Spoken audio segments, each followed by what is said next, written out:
একজন মানুষ জীবনের শুরু থেকে শেষ পর্যন্ত কোনো কাজ সে যেন তার ইচ্ছা মতো না করে, করার প্রয়োজন না হয়। দুনিয়ার কোনো মানুষের কাছ থেকে তার হাওলাত করে পরামর্শ নিয়ে কারো কাছে ছোট হয়ে তার জীবন যাপন যেন করা না লাগে, এর জন্য আল্লাহ তাআলা আমাদেরকে পরিপূর্ণভাবে সকল বিষয়ে একেবারে ব্যাখ্যা করে আমাদেরকে এক জায়গায় বর্ণনা করে আমাদেরকে হাদিয়া দিয়েছেন। এটা হচ্ছে ইসলামের রীতি নীতি পদ্ধতি আদর্শ। আর আল্লাহ তাআলা বলছেন, মা ফাররাতনা ফিল কিতাবি মিন শাই, তোমাদের প্রয়োজন দরকার, কিন্তু আমি বর্ণনা করি নাই এমন কোন জিনিস এই ইসলামের ভিতরে আমি আল্লাহ তাআলা রাখি নাই, এই জীবন বিধান কোরআনের ভিতরে আমি রাখি নাই যে তোমাদের জন্য দরকার অথচ সেটা নেই।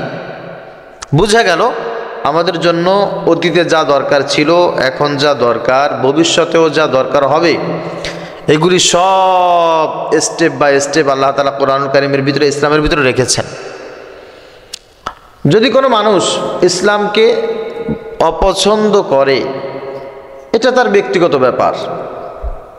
আল্লাহ তাআলা সেই বিষয়ে বলেছেন, সব কিছু তোমাকে দিলাম, কিভাবে তুমি জীবন যাপন করবে প্রত্যেকটা ক্ষেত্রে দেওয়ার পর এরপরও তোমার ভালো লাগছে না, ফামান শাআ ফালিউমিন, যদি তুমি ইচ্ছা করো যে তো এটা তোমার জন্য ভালো হবে তাহলে তুমি সেটা অ্যাকসেপ্ট করো, ওমান শাআ ফালিয়াকফুর, আর যদি মনে করো যে না ইসলামের সব কিছু আমার পছন্দ নয় তাহলে তুমি এক কাজ করো, কাফের হয়ে যাও।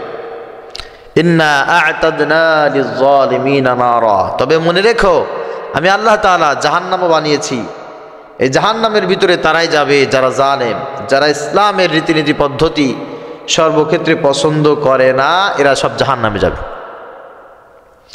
আল্লাহ তাআলা অন্যত্র বলছেন, ومن يبتغي غير الإسلام دينا فلن يقبل منه وهو في الآخرة من الخاسرين।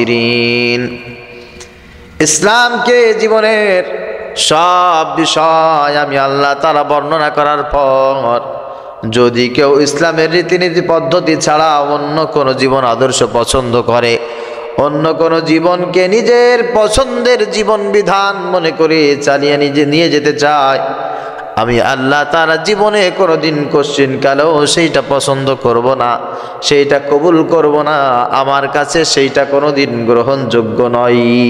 অহুয়া ফিল আখিরাতি মিনাল খাসিরিন, আর কিয়ামতের ময়দানে সে কঠিনভাবে ক্ষতিগ্রস্ত হবে। আমার এই আলোচনাটার বেশ কিছু উদ্দেশ্য আছে।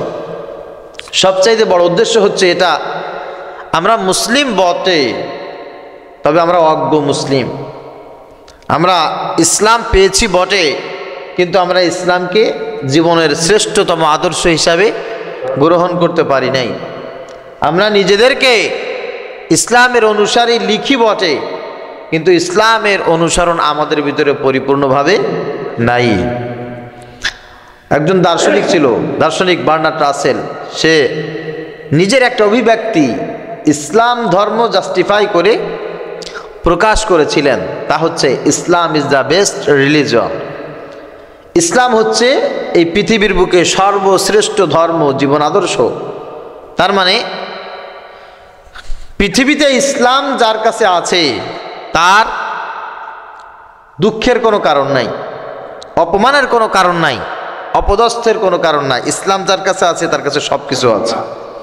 তিনি বড় আফসোস করে বলছেন, but Muslim are worst nation, হওয়া উচিত ছিল Muslim is the best nation, কিন্তু তিনি বলছেন Muslim is the worst nation. তার মানে তিনি বলছেন ইসলামের মতো মহান জিনিস পাওয়ার পর আমি দেখতেছি এখন মুসলমানরা সবচাইতে ছোট, ঘৃণতম, অপদার্থ জাতি হিসাবে পৃথিবীতে প্রতিষ্ঠিত হয়েছে। বিকজ তার কারণ হচ্ছে they far way from in their ideology.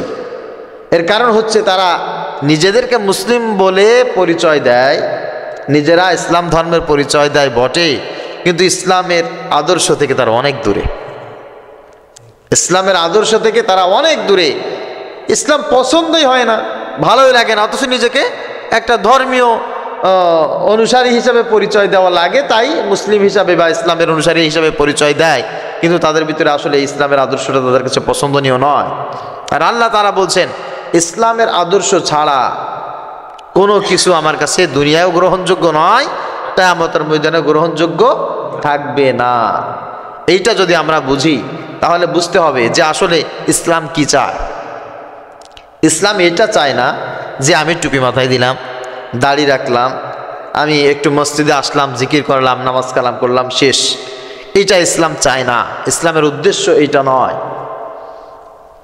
আল্লাহ পাক রব্বুল আলামিন ইসলাম এই জন্য দেন নাই যে আমার নাম ইমরান হবে, আব্বার নাম রহমান আব্দুর রহমান হবে, লুৎফুর রহমান হবে, দাদার নাম ফজলুর রহমান হবে। আল্লাহর নামের সাথে মিলিয়ে মিলিয়ে নাম রাখবো, আমাদের রাসূলের নামের সাথে মিলিয়ে মিলিয়ে নাম রাখবো। একটা মানুষ মারা যাবে, দাফন দিয়ে 3 দিনের দিন মিলাদ দিলাম, 41-এ মিলাদ দিলাম, আবার সবাই মিলে এক জায়গায় হয়ে খুব আর কি খাইলাম দাইলাম, শোক পালন করলাম। ছেলেকে মেয়েকে বিবাহ দেওয়ার সময় মুসলিম রীতিতে বিবাহ দিলাম, আর বাকি কাজগুলো আমি আমার মতো করে করলাম। এই জন্য ইসলাম আসে নাই। আর ইসলাম মূলত এটা বলে নাই। ইসলাম একটা জিনিস আমাদেরকে বলেছে, নবীজি সাল্লাল্লাহু আলাইহি ওয়াসাল্লাম তাকে প্রেরণ করার উদ্দেশ্য সম্পর্কে আল্লাহ পাক রব্বুল আলামিন যখন বলেছেন, ঠিক সাথে সাথে ইসলাম আল্লাহ তাআলা আমাদেরকে কেন দিয়েছেন এই উদ্দেশ্যটাও আল্লাহ তাআলা বলে দিয়েছেন। সেটা কি? আল্লাহ তাআলা বলছেন, হুয়াল্লাযী আরসালা রাসূলাহু বিল হুদা ওয়া দীনিল হক লিইয়ুযহিরাহু আলাদ-দীনি কুল্লিহি ওয়ালাউ কারিহাল মুশরিকুন। আবার অন্যত্র বলা হয়েছে ওয়াকাফা বিল্লাহি শাহীদা। আল্লাহ বলছেন, নবী আমি ইসলাম ধর্ম পৃথিবীতে প্রেরণ করার পর ওইটাকে পরিপূর্ণ রূপ দেওয়ার জন্য আমি আল্লাহ তাআলা আপনাকে প্রেরণ করেছি। জিবরাইল আমিন এসে কোনোদিন মানুষকে বলে না ইসলাম এইরকম এইরকম। হারুত মারুত ফেরেশতা জমিনে এসে ইসলাম প্রতিষ্ঠিত করার জন্য খুব বেশি মানুষকে দেখায় নাই। মিকাইল, ইসরাফিল, আজরাইল কোন ফেরেশতা জমিনে এসে ইসলাম সম্পর্কে বর্ণনা করবে এটা হতে পারে না। বরং আমি আপনাকে প্রেরণ করেছি দুনিয়ার সব মানুষকে ইসলাম সম্পর্কে জানাবেন, ইসলাম সম্পর্কে বুঝাবেন, আর দুনিয়ায় ইসলাম প্রতিষ্ঠিত করবেন। অন্যান্য মতবাদ যা কিছু আছে সব কিছুর দাফন হয়ে যাবে, ইসলাম জিন্দা হয়ে যাবে, ইসলাম সব জায়গায় প্রতিষ্ঠিত হয়ে যাবে। মানুষ জন্ম থেকে মৃত্যু পর্যন্ত প্রত্যেকটি কাজ ইসলাম মাফিক করবে। ইসলাম যেভাবে বলেছে এইভাবে অনুসরণ করে তারা জীবন যাপন করবে। এই জন্যই আমি আল্লাহ তাআলা আপনাকে প্রেরণ করেছি আর ইসলাম দিয়েছি। সুবহানাল্লাহ। ওয়াকাফা বিল্লাহি শাহীদা। আর এই সাক্ষ্যটা আমি আল্লাহ তাআলা নিজে দিলাম। আমার সাক্ষ্য কি তোমাদের জন্য যথেষ্ট নয়? আমি আল্লাহ তাআলা নিঃসন্দেহে আমার সাক্ষ্য যেটা দিলাম এটাই আমার জন্য যথেষ্ট, তোমার জন্য যথেষ্ট, বিশ্ববাসীর জন্য যথেষ্ট। ইসলাম দিয়েছি সর্বশ্রেষ্ঠ ধর্ম, আর রাসূল দিয়েছি সর্বশ্রেষ্ঠ রাসূল। রাসূলের কাজ হচ্ছে ইসলাম প্রতিষ্ঠিত করা। এই জন্য নবীর যে কাজ ছিল উলামা ইকরামের কিন্তু সেই একই কাজ। একই কাজ না? একই কাজ। উলামা ইকরাম চায় ইসলাম প্রতিষ্ঠিত করতে। সমাজে মসজিদটা ইসলামিক নিয়মে চলবে, মাদ্রাসা ইসলামিক নিয়মে চলবে, আমার পরিবার ইসলামের অনুশাসন মেনে চলবে, আমার সমাজ ইসলামের অনুশাসন মেনে চলবে, আমার রাষ্ট্র ইসলামের রীতিনীতি পদ্ধতিতে চলবে, আমার সংসদ ভবন ইসলামিক নিয়ম কারণে চলবে। এই জন্যই আল্লাহ পাক রব্বুল আলামিন ইসলাম দিয়েছেন। আর উলামা ইকরাম ঠিক এই কথাগুলি আপনাদেরকে বলেন, বলতে বলতে বলতে বলতে আজকে 2025 সাল এই পর্যন্ত বলেই আসছেন। কিন্তু বিষয়টা হচ্ছে এই কথাগুলি সব সময়ের জন্য বিকৃত করা হয়।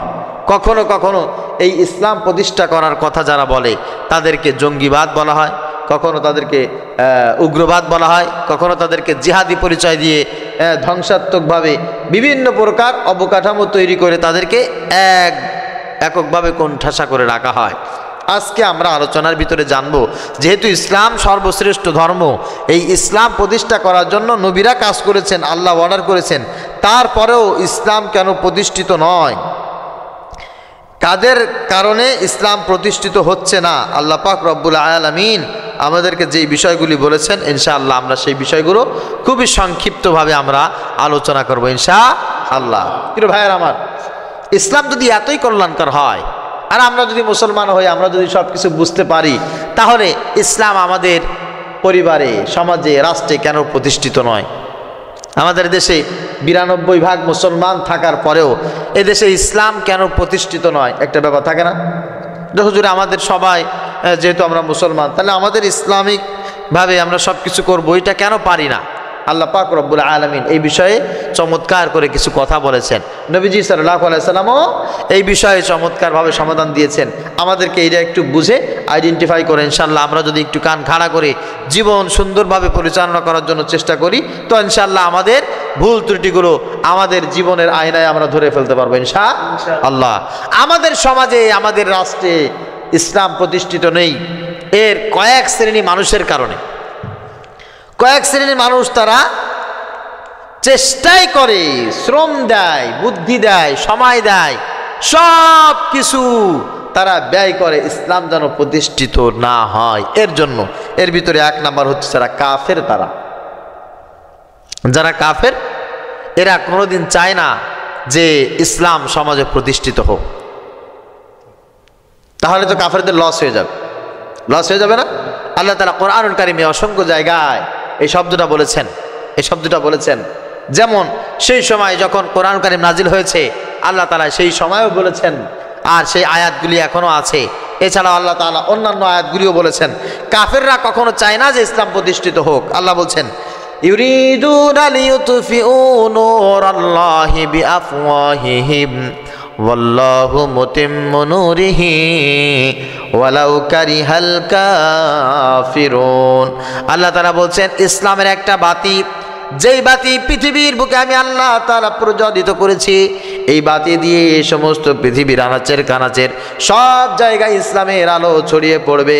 এই আলো দিয়ে মানুষ সমস্ত প্রকার অন্ধকার দূর করে জীবনটা আলোকময় করবে। এটা হচ্ছে ইসলামের কাজ। এটাই হচ্ছে আমি আল্লাহ পাক রব্বুল আলামিনের মেসেজ। তবে হ্যাঁ, কাফেররা চায়, ইউরিদুনা লিইউতফিউ নূরাল্লাহি বিআফওয়াহিহিম, ওই বাতিকে ফুৎকার দিয়ে নিভিয়ে দিতে, একটা ফু দিয়ে বাতিটাকে চিরতরে নিভিয়ে দিতে চায়। এরা হচ্ছে কাফের, এরা হচ্ছে মুশরিক, এরা আমাকে পছন্দ করে না, ইসলাম পছন্দ করে না। এদের কাজ হচ্ছে যেখানে ইসলামের বাতি জ্বলবে ওই বাতিটা সঙ্গে সঙ্গে নিভিয়ে দেওয়া।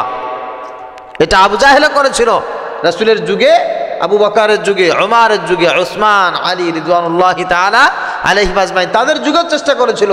শুধু তাই না, আদম আলাইহিস সালাম থেকে শুরু করে পৃথিবীতে যত নবী এবং রাসূল আসছে, প্রত্যেকটা নবী এবং রাসূলের সময় কাফের যারা, তারা চেয়েছিল যে ইসলামের এই বাতিকে ফু দিয়ে নিভিয়ে দিতে। আল্লাহ বলছেন, না, এই বাতি আমি জ্বালিয়েছি, জ্বালাচ্ছি এবং জ্বালাতেই থাকবো। ওয়ালাউ কারিহাল কাফিরুন, তাতে কাফেরদের মনে যত জ্বালা পোড়া হোক, তাদের মনে যত ক্ষোভ তৈরি হোক, এই বাতি আমি জ্বালাবই জ্বালাবই জ্বালাবো ইনশাআল্লাহ। আল্লাহ তাআলা বলছেন, শুধু তাই না, এই কাফেরদের পরিচয় হচ্ছে এরা আমার শত্রু, এরা আমার সাথে শত্রুতা পোষণ করেছে। ইসলামকে যারা নিভিয়ে দিতে চায়, ইসলাম প্রতিষ্ঠা হোক এরা যারা চায় না, তারা হচ্ছে আমার সাথে শত্রুতা পোষণ করেছে।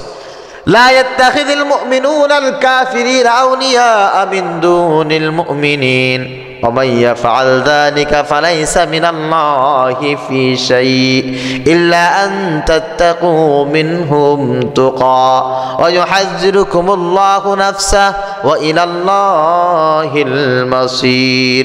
আল্লাহ পাক রব্বুল আলামিন বলেন, কাফেরদের দৌরাত্ম কোথায় আমি আল্লাহ তাআলা জানি, তবে ঈমানদার তোমাদেরকে বলছি, তোমাদের বন্ধু যেন কোনো কাফের না হয়, কারণ কাফেররা হচ্ছে আমার শত্রু, আর আমার শত্রু তোমাদের বন্ধু হবে, এটা আমি আল্লাহ তাআলা কোশ্চিন কালেও কামনা করি না।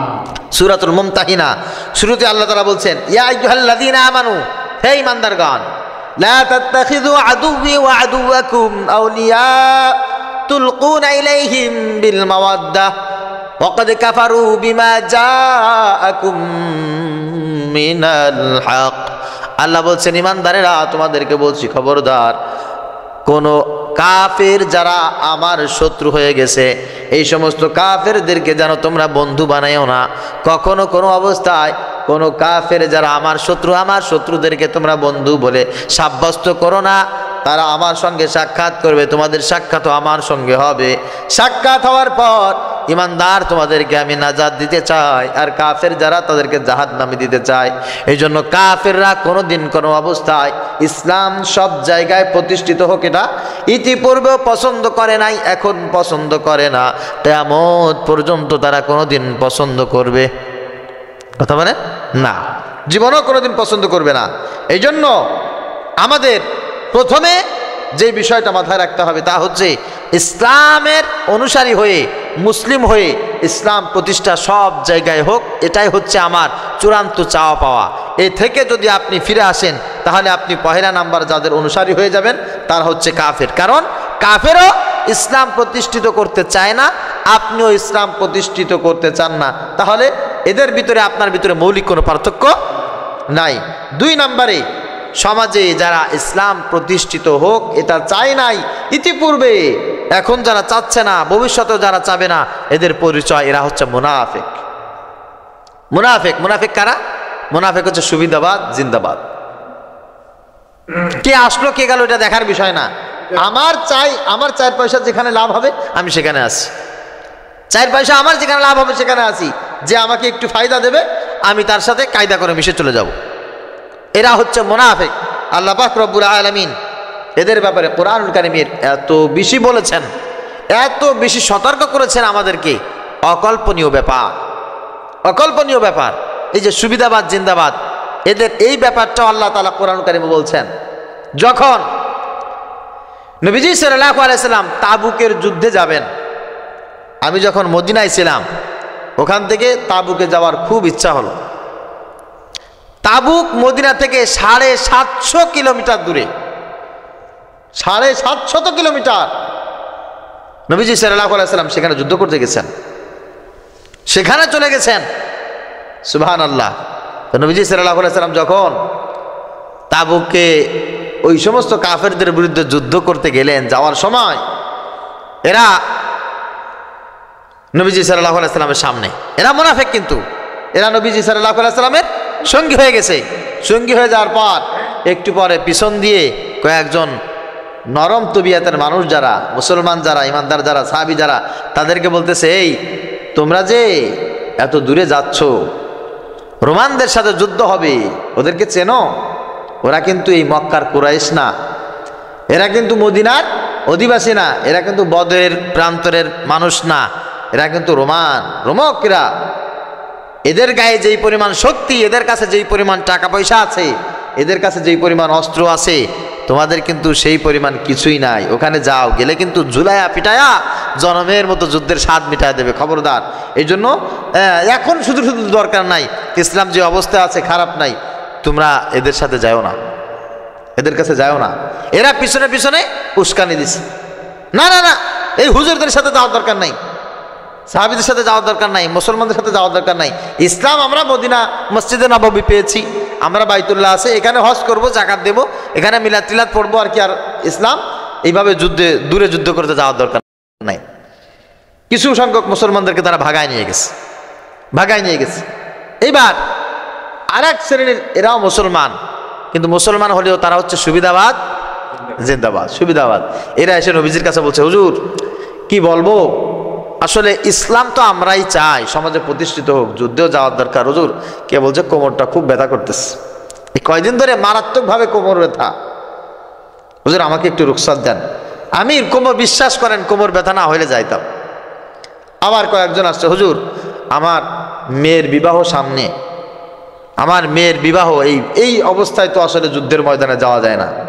আবার কেউ এসে বলতেছে, হুজুর আমার ফসল সব পেকে গেছে, এখন যদি আমি এই ফসলগুলো তুলতে না পারি আমার সারা বছর অবস্থা খারাপ হয়ে যাবে, অনেক টাকা পয়সা ঋণ, সামনে কি অবস্থায় চলবো, আমাকে একটু রুখসাত দেন।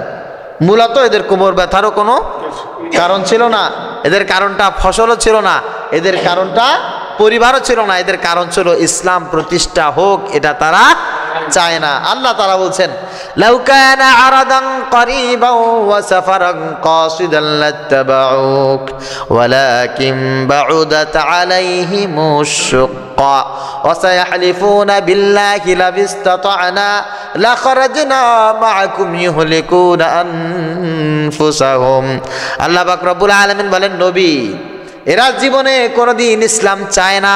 তার কারণটা হচ্ছে এই রাস্তাটা খুব বেশি সহজ নয়। এখানে গেলে যদি নগদ ফায়দা পাওয়া যাইতো, নগদ চাল পাওয়া যাইতো, সার পাওয়া যাইতো, নগদ যদি কিছু হাদিয়া তোফা পাওয়া যেত, এরা কিন্তু এই অজুহাত আর দেখাইতো না। যেহেতু রাস্তাটা অনেক কঠিন, এখান থেকে 700 কিলোমিটার যেতে হবে, ওখানে গিয়ে না খেয়ে লড়াই করতে হবে, যুদ্ধ করতে হবে, রক্ত দিতে হবে, নিজের জীবন পর্যন্ত দিতে হবে। এই রিস্ক যাদের ভিতরে আছে, এরা ইসলাম প্রতিষ্ঠা করার জন্য এই রিস্ক জীবনে কোনোদিন নেবে না। ওয়ালাকিন বাউদাত আলাইহিমুশ শুক্কা, আল্লাহ বলছেন যেহেতু রাস্তাটা খুব কণ্টকাকীর্ণ, একেবারে ক্ষীণ রাস্তা, কঠিন রাস্তা, এই জন্য এরা আপনার সাথে যাবে না, আপনার সাথে যাবে না। অথচ এরা যখন মদিনায় থেকে গেল, নবীজি সাল্লাল্লাহু আলাইহি ওয়াসাল্লাম বাকি সাহাবীদেরকে নিয়ে যুদ্ধের ময়দানে চলে গেলেন। চলে যাওয়ার পর এরা কিন্তু বিজয় বেশে আল্লাহ পাক রব্বুল আলামিন নবীজি সাল্লাল্লাহু আলাইহি ওয়াসাল্লামকে বিজয় বেশে সাহাবীদেরকে সেই ওই এলাকা জয় করে, রোমানদেরকে জয় করে আবার কিন্তু নবীজি মক্কায় চলে আসছেন, মদিনায় চলে আসছেন। তো মদিনায় যখন চলে আসছেন, এই মুনাফিকদের কাছে খবর হয়ে গেছে কি, হ্যাঁ সর্বনাশ করেছে, আমরা যাদের সাথে যাই নাই ওরা তো যুদ্ধে বিজয় লাভ করছে, তাহলে কি করতে হবে, আর বসে থাকলে চলবে না। এইবার এরা ডোক ডাল নিয়া একেবারে যা কিছু আছে সব কিছু নিয়ে নবীজি সাল্লাল্লাহু আলাইহি ওয়াসাল্লামকে একেবারে রাস্তায় গিয়ে দাঁড়িয়েছে, ইয়া নবী সালাম আলাইকা, ইয়া রাসূল সালাম আলাইকা, ওয়েলকাম, স্বাগতম, একেবারে খুব বেশি তোষামতি করে, প্রশংসা করে বলছে, হুজুর আমরা তো আপনাদের সাথেই ছিলাম, আমরা তো যুদ্ধে যেতাম, আমরা তো জীবন দিতাম, অর্থ দিতাম, দেইনি, শুধুমাত্র আমার কোমরটা যে একটু ব্যথা ছিল, এখন একটু ভালো হয়ে গেছে, কেবলমাত্র যে আমার ফসলটা পেকে গেছিল, আমি তো আলহামদুলিল্লাহ ফসল তুলে ফেলেছি, কে বলছে আমার বয়স একটু বেশি হয়ে গেছে, আমার একটু এই রোগ আছে, কে বলছে আমার মেয়েটা বিবাহ দেওয়ার দরকার ছিল, পরিবারে একটু ঝামেলা ছিল, তা না হলে আমরা কি আপনার সাথে না যে পারতাম। নবীজির কাছে সবার আগে এই কথাগুলো বলছে, এই কথাগুলো বলছে। নবীজি সাল্লাল্লাহু আলাইহি ওয়াসাল্লাম কথাগুলো শুনলেন, কোনো কথা বললেন না, চুপ থাকলেন। আল্লাহ পাক রব্বুল আলামিন বললেন, নবী এরা হচ্ছে সেই মানুষ যারা সারা জীবন নামাজ পড়তে রাজি, এরা হচ্ছে সেই মানুষ সারা জীবন রোজা রাখবে, হজ করবে, যাকাত দিবে, এরা আপনাকে মেহমানদারি করে খাওয়াবে, কিন্তু ইসলাম সমাজে প্রতিষ্ঠিত হয়ে যাক, রাষ্ট্র ধর্ম ইসলাম হবে, পার্লামেন্টে কোরআনুল কারীমের আইন পাস হবে, এরা জীবনে কোনোদিন তা চাবে না, জীবনও চাইবে না। এরা হচ্ছে মুনাফিক, এরা হচ্ছে সুবিধাবাদ। আমি আল্লাহ পাক রব্বুল আলামিন আমার চূড়ান্ত দুশমন হিসাবে এদেরকে ঘোষণা করে দিলাম। কিয়ামত পর্যন্ত এরকম কিছু মানুষ থাকবে যারা ইসলাম মানবে বটে, ইসলাম প্রতিষ্ঠিত হোক এটা কখনো চাইবে না। এখন মনে হয় আমাদের কাছে মুনাফিক নাই? আছে, আছে, বহু আছে। আল্লাহ তাআলা বলছেন মুনাফিক আর কাফের, এদের পরিচয় হচ্ছে, কাফেরদেরকে পাওয়া যায় কোথায়? কুফরের ভিতরে, মানে বেঈমানদের সাথে কাফেরদের পাওয়া যায়, আর মুনাফিকদেরকে পাওয়া যায় মুসলমানদের ভিতরে, অনেক সময় মসজিদে, অনেক সময় মাদ্রাসায়, অনেক সময় ওয়াজ মাহফিলে, অনেক সময় আমাদের সমাজে এই মুনাফিক থাকে। তবে যেহেতু এরা মুনাফিক আর যেহেতু এরা কাফের, তাই আমাদের ময়দানে এই দুইটাকে আল্লাহ তাআলা ফার্মের মুরগির মতো একসাথে, ফার্মের মুরগি দুই পা যেমন একসাথে করে বাঁধে না, এইরকম করে বাঁধা একসাথে একেবারে লটকাবে, লটকায় আল্লাহ তাআলা বলবে ইন্নাল মুনাফিকিনা ওয়াল কাফিরিনা ফি জাহান্নামা জামিআ। আল্লাহ বলবে যেহেতু কাফেরদের উদ্দেশ্য ছিল ইসলাম যেন প্রতিষ্ঠিত না হয়, মুনাফিকদের উদ্দেশ্য ছিল ইসলাম যেন প্রতিষ্ঠিত না হয়, এই জন্য কাফের আর মুনাফিককে এক রশি দিয়া বাইন্ধা কিয়ামতের ময়দানে দুইটারে একসঙ্গে জাহান্নামের ভিতরে নিক্ষেপ করবে। একেবারে কাফেরদের যে অবস্থা, মুনাফিকেরও সেই অবস্থা, তবে কাফেরকে একটু উপরে রাখবে আর মুনাফিককে একটু নিচে রাখবে। ইন্নাল মুনাফিকিনা ফিদ দারকিল আসফালি মিনান নার। আল্লাহ বলেন সেই সময়ও মুনাফিকদেরকে একটু নিচে রাখা হবে আর কাফেরদেরকে একটু উপরে রাখা হবে। প্রিয় ভাইরা আমার, আলোচনার ভিতরে বুঝতে হবে ইসলাম আল্লাহ তাআলা দিয়েছেন প্রতিষ্ঠিত করার জন্য। সব জায়গায় ইসলাম চলবে। ইসলাম যারা চাই না প্রতিষ্ঠিত হোক, এদের ভিতরে 1 নম্বরে হচ্ছে কাফের, 2 নম্বরে হচ্ছে মুনাফিক।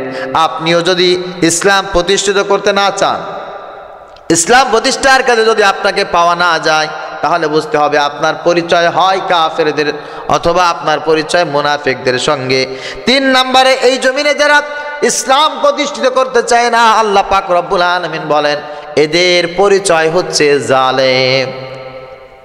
কোন জালেম পৃথিবীতে ইসলাম প্রতিষ্ঠিত করতে চাইবে না, কিয়ামত পর্যন্ত চাইবে না, কিয়ামত পর্যন্ত চাইবে না। কারণ জালেমদের কাজ হচ্ছে ধরো মারো খাও, ধরো মারো খাও, নগদ যা পাও হাত পেতে নাও, বাকির খাতা শূন্য থাক, দূরের আওয়াজ কিলাপ শুনে মাঝখানে তার বেজায় ফাঁক। আরে জগৎ যা পাইছি সেটাই আগে খায়, কাল কি হবে না হবে সেটা পরে দেখা যাবে। এটা হচ্ছে জালেমের চিন্তা ফিকির। মেম্বার হইলে, চেয়ারম্যান হইলে, ক্ষমতা পাইলে ডানেও দেখবে না বামেও দেখবে না, মা কিনা বাবা কিনা হুজুর কিনা আলেম কিনা কেউ দেখবে না, পাবে আর জন্মের মতো খাওয়া খাবে। এরা হচ্ছে জালেম, মানুষের উপরে জুলুম করবে, নির্যাতন করবে, ক্ষমতা টিকিয়ে রাখার জন্য ন্যায় অন্যায় দেখবে না, দিন রাত দেখবে না। এই সমস্ত মানুষ যারা, এরা জীবনে কোনোদিন কোনো অবস্থায় ইসলাম প্রতিষ্ঠিত হোক এটা চাইবে না। এর কারণ কি?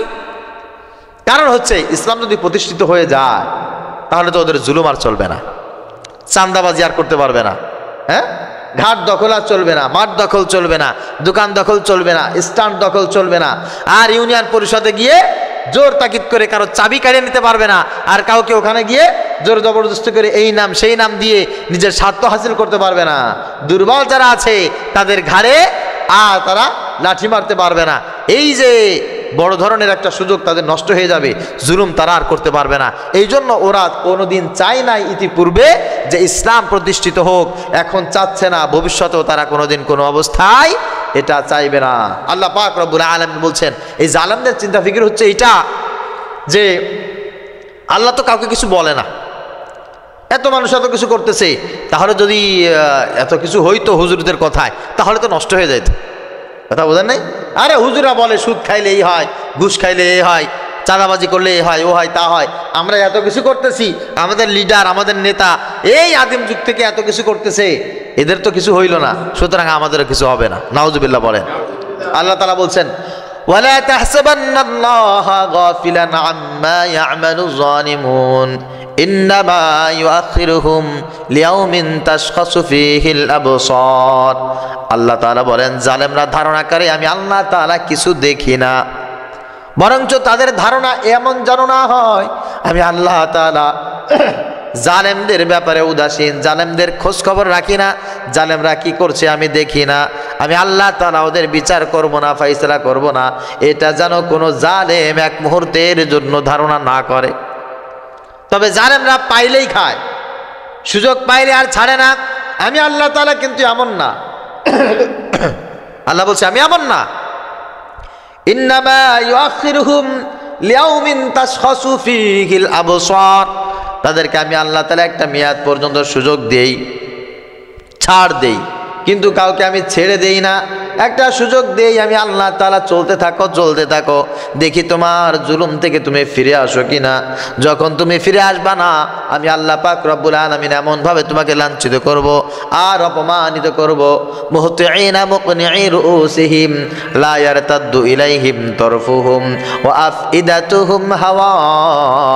আল্লাহ বলেন তোমার চোখ তোমার দিকে বিস্ফারিত হবে, তোমার মাথা নিচু হয়ে যাবে।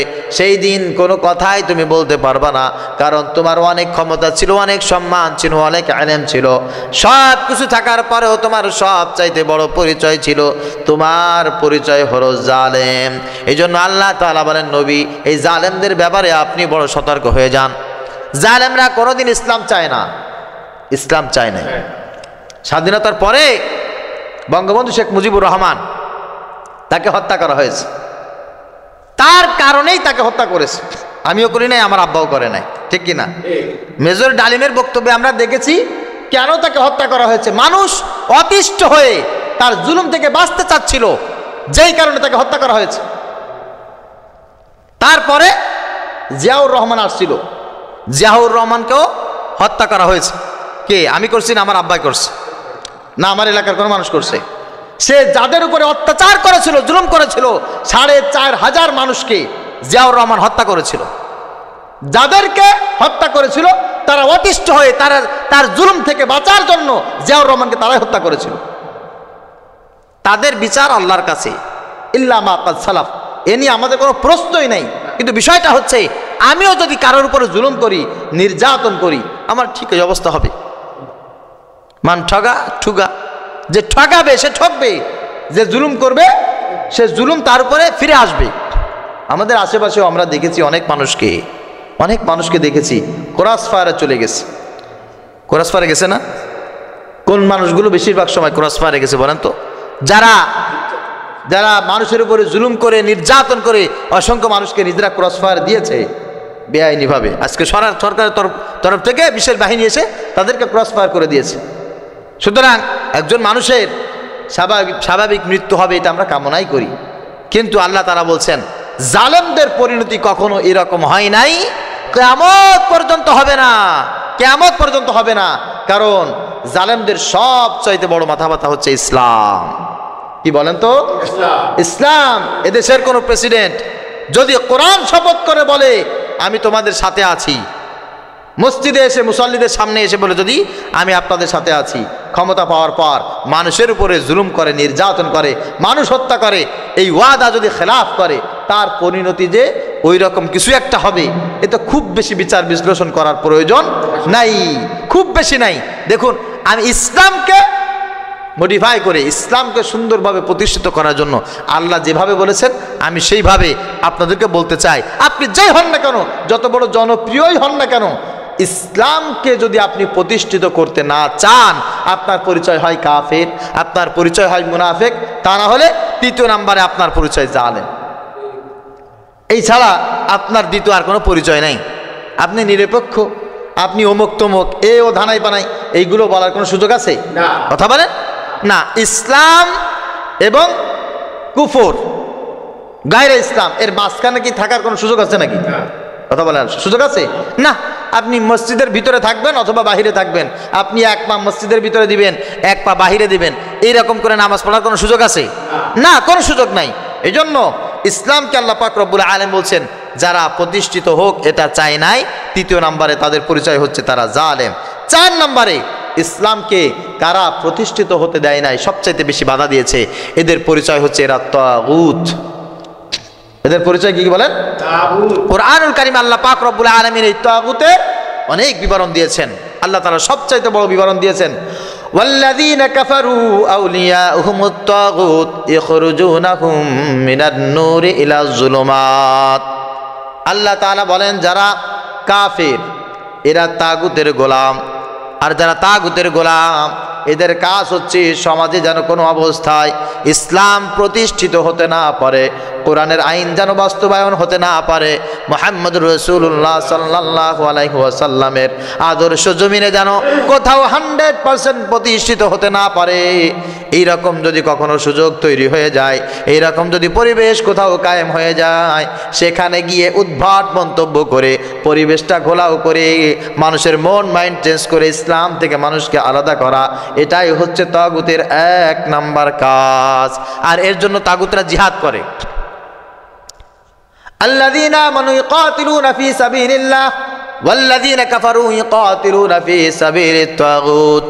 আল্লাহ পাক রব্বুল আলামিন বলে, যারা ঈমানদার এরা ইসলাম প্রতিষ্ঠা করার জন্য জিহাদ করে, যুদ্ধ করে, সংগ্রাম করে। আর যারা তাগুতের অনুসারী এরা ইসলামকে মিটিয়ে দেওয়ার জন্য সব সময় যুদ্ধ, জিহাদ, সংগ্রাম করে।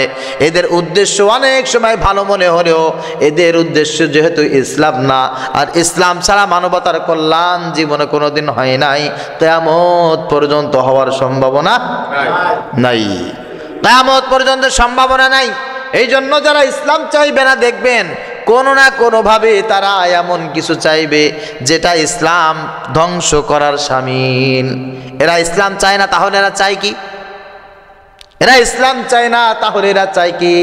এরা চায় হচ্ছে তাগুত প্রতিষ্ঠিত হোক, পশ্চিমা কালচার প্রতিষ্ঠিত হোক, বাবার আদর্শ প্রতিষ্ঠিত হোক, স্বামীর আদর্শ প্রতিষ্ঠিত হোক, অমুকের আদর্শ প্রতিষ্ঠিত হোক, তমুকের আদর্শ প্রতিষ্ঠিত হোক। আল্লাহ তাআলা বলেন, জীবনে আদর্শ তোমাদেরকে একটাই দিয়েছি, এই আদর্শের নাম হচ্ছে ইসলাম। একজন ইমানদার, একজন মুসলমান ইসলাম ছাড়া আর কোনো কিছু পছন্দ করবে, এটা কোনো দিন কারোর জন্য শোভনীয় নয়। আল্লাহ তাআলা বলেন, ইসলাম ছাড়া অন্য কিছু আমার কাছে 4 পয়সার কোনো গ্রহণযোগ্যতা নাই। 5 নম্বরে যারা ইসলাম প্রতিষ্ঠিত করতে চায় না তারা হচ্ছে জাহিল মুসলিম। এক কথায় ধর্ম ব্যবসায়ী। যারা কি বলেন? ধর্ম ব্যবসায়ী। ধর্ম ব্যবসায়ী 2, 4, 5 জন 10 জন নাই মানে আমাদের দেশে আছে না? হ্যাঁ, এই জন্য লাল সালু একটা উপন্যাস আছে, যারা পড়েছেন আপনারা জানেন যে যারা মদের ব্যবসা করে এরা কোনোদিন মাতাল হয় না। মাতাল হয় কোনোদিন? মদ ব্যবসায়ী কোনোদিন মাতাল হয় না। আর যারা ধর্ম ব্যবসায়ী এরা কোনোদিন ধার্মিক হয় না। ধর্ম নিয়ে ব্যবসা করে এদেশে বহু মানুষ আছে। সেটা কেমন? কখনো এদের কখনো ওদের। এরা ভালোর পক্ষেও যায় না, মন্দর পক্ষেও যায় না। এরা সব সময়ের জন্য নিরপেক্ষ থাকে, নিরপেক্ষ থাকে। এই নিরপেক্ষ যারা আছে এদের অবস্থা খুব বেশি খারাপ। এরা ইসলাম প্রতিষ্ঠিত হইলে এরা ধরা খেয়ে যাবে, খুব বেশি পরিমাণ ধরা খেয়ে যাবে। মাজারে গাজার ব্যবসা চলবে না। ওই রকম হুক্কুর করে বিশাল বিশাল হাদিয়া তোফা তাদের আর চলবে না। ইসলাম প্রতিষ্ঠিত হলে তখন সব কিছুর বিচার ফাইসালা হবে কোরআন দিয়ে। যেহেতু তাদের কাছে কোরআন নাই, যেহেতু তাদের কাছে হাদিস নাই, যেহেতু তাদের কাছে সুন্নাত নাই, এরা আবার পীর হয় কেমনে? কথা বলে না? দাড়ি নাই, সুন্নাত নাই, কোরআন নাই, হাদিস নাই, এদেশে পীর আছে না? আছে, বহু আছে, বহু আছে। এরা আবার পীর হয়, এরা আবার বড় হুজুর হয়, এরা আবার শায়েখ হয়, এরা আবার মুরিদ বানায়। আবার কিছু মানুষ এদের কাছে যায় আবার মুরিদ হয়। এই জাহিল মুসলিম যারা আছে এরা জীবনে কোনোদিন ইসলাম প্রতিষ্ঠিত করতে চায় না। আল্লাহ তাআলা বলছেন এটা ইতিপূর্বেও ছিল, এখন আছে, ভবিষ্যতেও থাকবে। ভবিষ্যতে যদি থাকে তাহলে এদের অবস্থাটা মারাত্মক অবস্থা, মারাত্মক অবস্থা। আর এদের ভিতরে সব সময়ের জন্য একটা ইসলাম নিয়ে সন্দেহ কাজ করে, ইসলাম নিয়ে সন্দেহ কাজ করে। আল্লাহ তাআলা বলছেন, ওয়ামিনান নাসি মান ইয়াবুদুল্লাহা আলা হারফ ফাইন আসাবাহু খায়রুন ইতমাআন্না বিহি ওয়া ইন আসাবাতহু ফিতনাতুন ইনকালাবা আলা ওয়াজহি খাসিরাদ দুনিয়া ওয়াল আখিরা যালিকা হুয়াল খুসরানুল মুবিন। আল্লাহ তাআলা বলেন এরা নামাজ আদায় করে, তবে হ্যাঁ এরা নামাজ সম্পর্কে উদাসীন। এরা নামাজ পড়ে বটে, আবার মনে মনে বলে নামাজ তো জীবনে কত পড়লাম না, কই কোনো কিছুই তো হয় নাই। নামাজ পড়েছি, কই কোনো কিছুর পরিবর্তন তো হলো না। রোজা রাখিনি, তাতেও তো কিছু হয় নাই। আবার রোজা রেখেছি, তাতেও তো ভালো কিছু হইল না। দাড়ি যখন ছিল না তখনও তো যেমন ছিলাম, দাড়ি এখন আছে মুখে, এখন ওর তো ঠিক তেমন। দাড়ি রাখার কোনো ফায়দা পাইলাম না, দাড়ি ছিল না, এর কোনো ক্ষতি কাসরাত আমার সামনে আসলো না।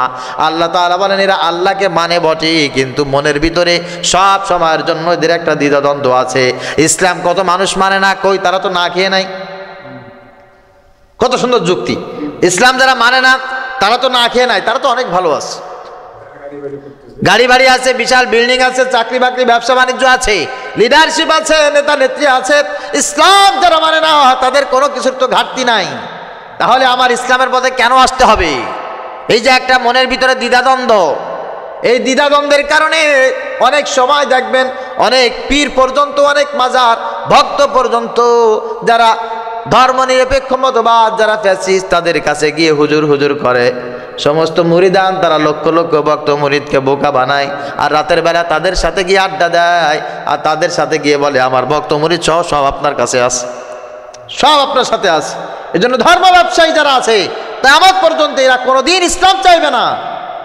ভণ্ড মুসলিম যারা আছে কোনোদিন ইসলাম চাইবে না, কোনোদিন ইসলাম চাইবে না। এই যে তাবলিগ জামাতের ভিতরে আমার কিছু ভাই গোমরা হয়ে গেছে, ভণ্ড হয়ে গেছে, মাঝবান্ডারি আট্রসি, এরা ভণ্ড হয়ে গেছে। এদের ভিতরে কেউ কোনোদিন ইসলাম প্রতিষ্ঠিত হোক এটা চাইবে? কোনোদিন চাইবে না। ইসলাম প্রতিষ্ঠিত হলে মারাত্মক সমস্যা, মারাত্মক সমস্যা। কারণ এরা যে নামাজও পড়ে, আবার গাঁজাও খায়, আবার হোটেলেও যায়, আবার নারী মদ নিয়ে এদের আড্ডা আছে, এদের অবৈধ ব্যবসা আছে। এই সমস্ত সব ধরা খেয়ে যাবে, সব ধরা খেয়ে যাবে। এগুলো আর চলবে না, আর চলবে না। এদের জিকির করতে হবে, কোরআন তেলাওয়াত করতে হবে, এদের জিহাদ করতে হবে, আল্লাহর কোরআনে যা কিছু বলা হয়েছে সব কিছু করতে হবে। তো এইগুলো তো এদের পক্ষে করা সম্ভব না। এরা একটু ইসলাম ইসলাম স্লোগান দিয়ে চলবে আর কি, ইসলাম ইসলাম স্লোগান দিয়ে চলবে, এটা ওদের পক্ষে সম্ভব না। এই জন্য এই ভণ্ড যারা আছে কিয়ামত পর্যন্ত এরা ইসলাম প্রতিষ্ঠিত হোক এরা কোনোদিন চাইবে না। আবার ফাসেক জালেম এই নাস্তিকদের দোষর যারা আছে এরা আবার ওদেরকে মাঝে মাঝে দেখা দেবে, হ্যাঁ হুজুর শুধু আপনি একা, ওরা হুজুর না, ওরা তো আমাদের সঙ্গে আছে।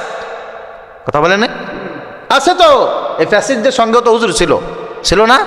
অনেক হুজুর ছিল। আরে বড় মসজিদের ইমাম তাও পালাইছে। ওদেরকে দেখা দেবে এরা, হ্যাঁ এরা হুজুর, এরা আমাদের সঙ্গে নাই। হুজুররা কি শুধু আপনারা একা? আপনারা একা? আল্লাহ তাআলা বলছেন ওরা এদের নাম বিক্রি করে খাবে, আর এরাও ওদের কাছে এসে হুজুর হুজুর করবে। তবে এদের টার্গেট একটা, এরাও ইসলাম চায় না, ওরাও ইসলাম চায় না। প্রিয় ভাইয়েরা আমার, আমি আপনাদের কাছে এতক্ষণ পর্যন্ত যে কথাগুলো বললাম তা হচ্ছে ইসলামকে আল্লাহ পাক রব্বুল আলামিন আমাদের জন্য পরিপূর্ণ জীবন বিধান হিসাবে দিয়েছেন। কথা বুঝতে পেরেছেন?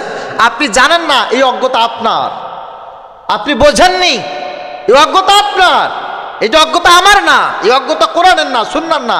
আপনি জানেন না ইসলাম দিয়ে কিভাবে ব্যবসা করতে হয়, চাকরি করতে হয়, ইসলাম দিয়ে কিভাবে রাষ্ট্র পরিচালনা করতে হয়, সমাজ ব্যবস্থা কিভাবে ইসলাম দিয়ে সুন্দর করে মানুষের চাহিদা মাফিক সকল অশান্তি দূর করে সোনার একটা সমাজ উপহার দেওয়া যায়। ইসলামের ভিতরে এগুলো সব আছে না নাই? আছে। আল্লাহ পাক রব্বুল আলামিন এটাই করার জন্য নবী দিয়েছেন, এটাই করার জন্য আল্লাহ পাক রব্বুল আলামিন সাহাবীদেরকে দিয়েছেন, এটাই জীবনে বাস্তবায়ন করার জন্য আল্লাহ তাআলা কোরআন এবং সুন্নাহ আমাদের সামনে দিয়েছেন। কথা বুঝতে পেরেছেন তো? মুহাম্মদ রাসূলুল্লাহ সাল্লাল্লাহু আলাইহি সাল্লাম উনি রাষ্ট্রের প্রধান ছিলেন, উনি ধর্মেরও প্রধান ছিলেন। হযরত আবু বকর রাদিয়াল্লাহু তাআলা আনহু নবীজির ইন্তেকালের পর উনি রাষ্ট্রের প্রধান ছিলেন, আবার ধর্মেরও প্রধান ছিলেন। হযরত আবু বকর ইন্তেকালের পর হযরত উমর রাদিয়াল্লাহু তাআলা আনহু উনি রাষ্ট্রেরও প্রধান ছিলেন, উনি ধর্মেরও প্রধান ছিলেন। হযরত আলী রাদিয়াল্লাহু তাআলা আনহু, উসমান রাদিয়াল্লাহু তাআলা আনহু সহ এই যে খলিফাগণ, এনারা প্রত্যেকেই রাষ্ট্রেরও প্রধান ছিলেন, এরা ধর্মেরও প্রধান ছিলেন। আজকে যদি কেউ বলে যে না এই ধর্ম দিয়ে রাজনীতি চলে না, এই ধর্ম এক জিনিস, রাজনীতি আর এক জিনিস, এই হুজুরদের ভিতরেই যত সমস্যা, এই কথা যদি কোনো ব্যক্তি বলে তাহলে এই ব্যক্তির পরিচয় হয় কাফের, তা না হলে মুনাফেক, তা না হলে জালেম, তা না হলে একেবারে কঠিন থেকে কঠিনতম নিকৃষ্টতম স্তরে জাহান্নামী, তাগুত, জাহেল মুসলিম, ধর্ম ব্যবসায়ী, এই ছাড়া আর কিছু না, এই ছাড়া আর কিছু না। আবার আমাদেরকে চলে আসতেছে সময়, খুব অল্প সময়ের ভিতরে বলবে হুজুরা ধর্মীয় ব্যবসা করে, ধর্মীয় ব্যবসা করে, ধর্মের নামে রাজনীতি করে। নাউজুবিল্লাহ বলে, ধর্মের নামে কোনো রাজনীতি আছে নাকি? না, আমরা ধর্মের নামে রাজনীতি করি না। আমরা যেহেতু ইমানদার, যেহেতু মুসলমান, আমরা ধর্মীয় রাজনীতি করি। ধর্মের নামে রাজনীতি তো তারা করে যারা সারা বছর নামাজ পড়ে না, হ্যাঁ একেবারে নির্বাচন চলে আসলে টুপি একটা মাথায় দিয়ে হুজুর আমি একটু 2 মিনিট কথা বলতে দিয়েন। আমরা কি জীবনে কোনোদিন, আমার কথাই বলি, কোনোদিন কোনো খেলার মাঠে কোনো টুর্নামেন্টে গিয়ে আমাকে সভাপতির বক্তব্য দিতে দেখছেন? আমি জীবনে কোনোদিন কোনো টুর্নামেন্টে গিয়ে, কোনো সার্কাসে গিয়ে বা কোনো মেলায় যেয়ে বলছি যে আজকে আমি এই জায়গায় 2 মিনিট কথা বলবো? কোন ইমাম সাহেব, কোন খতিব সাহেব জীবনে গেছে? অথচ ধর্মের নামে রাজনীতি যারা করে এরা ওই মেলার মাঠে থাকে, এরা ওই টুর্নামেন্টে থাকে, ওই জায়গায় সভাপতি সেক্রেটারি হয়ে দুনিয়ার একাম কুকাম করে মাহফিলে এসে একটু ভাগ বসায়, মাহফিলে এসে ভাগ বসায়, আমাকে 2 মিনিট কথা বলতে দেন। নির্বাচনের সময় এসে মসজিদে ইমাম সাহেবের কাছে হুজুর আমি একটু সবার সাথে পরিচিত হব, আমি কথা বলবো। কেন? কেন?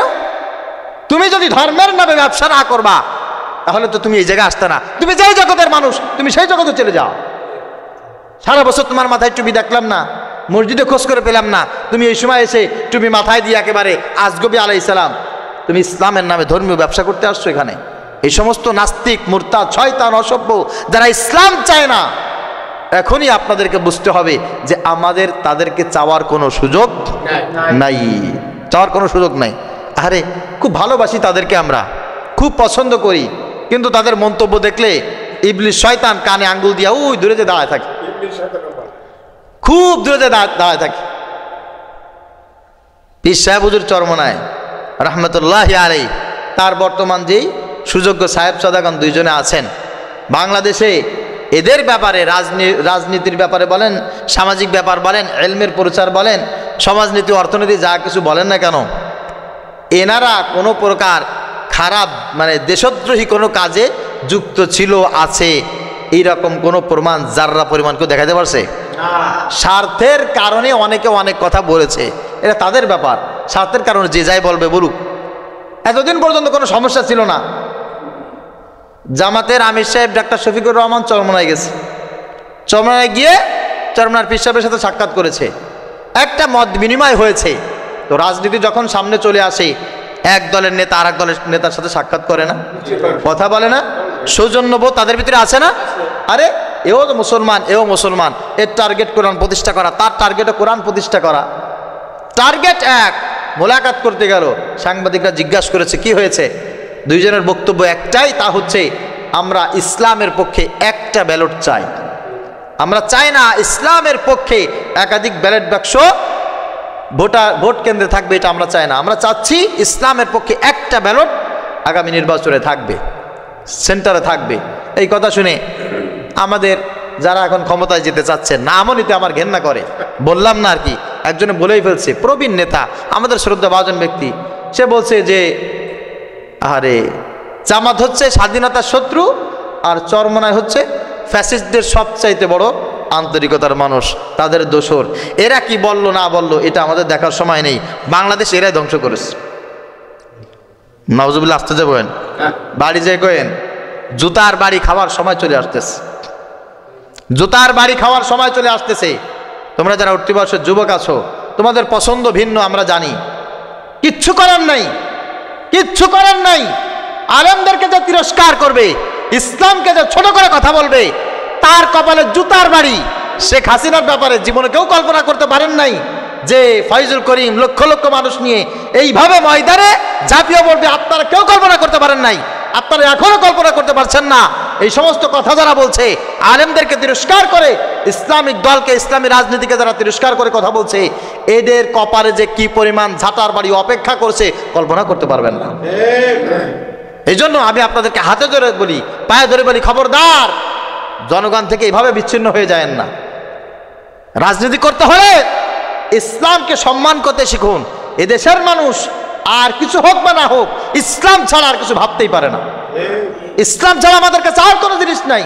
ইসলামের জন্য আমরা সব কিছু উজাড় করতে পারি, সবাই এক হতে পারি, সবাই সব কিছু ভুলে যেতে পারি, আমরা এক পথ এক মতে এক জায়গায় এসে সব কিছু উজাড় করে দিতে পারি ইসলামের জন্য। আপনি ওই জায়গায় হাত দিয়ে খবরদার কথা বলবেন না। সামনে সময় আছে, তওবাতিল্লাহ করে সোজা পথে চলে আসেন, সোজা পথে চলে আসেন। তা না হলে আপনি আমার কি হন না হন, আপনি কত বড় সেলিব্রিটি, এটা দেখার সুযোগ কিন্তু আমাদের নাই।